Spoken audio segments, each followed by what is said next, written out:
There have been a myriad of harrowing tales of wind events in British Columbia. After all, BC is where all the weather enters as our northern hemisphere jet stream moves from west to east. So naturally, when you factor in that, along with a system of straits, mountains, and valleys, you have a topography that would make even the god of wind cringe.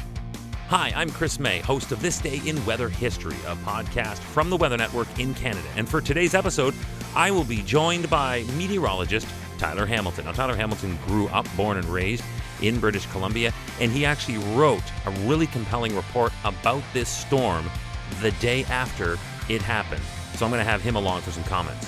On December 20th of 2018, a powerful windstorm swept through BC's south coast, causing more damage than any previous storm, triggering the largest mobilization of BC hydro resources in the province's history. This day in weather history.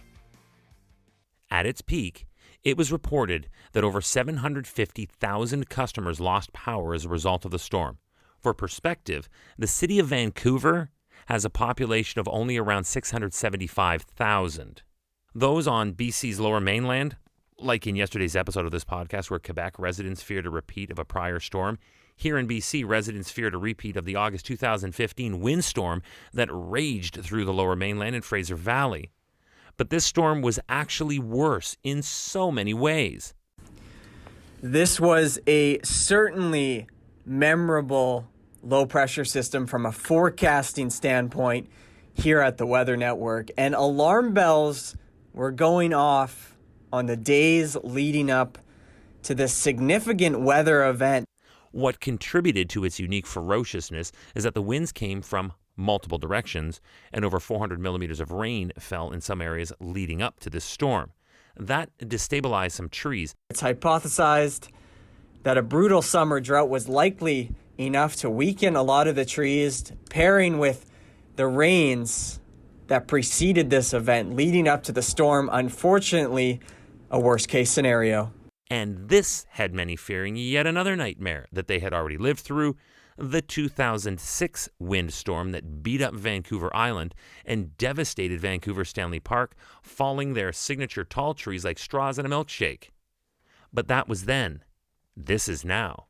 The 975 millibar low was forecast to cut across central Vancouver Island. That's an absolutely perfect track to unfortunately see destructive winds develop, and boy, they did. And now, wind speeds in some areas topped 100 kilometers per hour, and that sent trees and branches crashing down on BC Hydro's electrical equipment. Another unique fact of this story is that, of the 750,000 homes without power, 350,000 of them were on Vancouver Island. Perspective again, the entire island is home to only just over 870,000 people. So, this number of homes affected translated to 80% of customers on the island and the Gulf Islands being left in the darkness and the cold of winter with only 5 days to Christmas. A nasty low-pressure gradient set up across the southern Vancouver Island tip, and over a 10 millibar pressure gradient in less than 100 short kilometers was enough.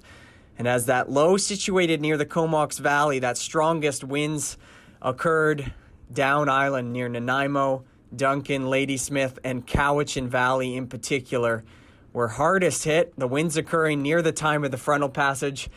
And it was quite an unusual pressure gradient between Duncan and Nanaimo, resulting in localized winds gusting in excess of 110 kilometers an hour.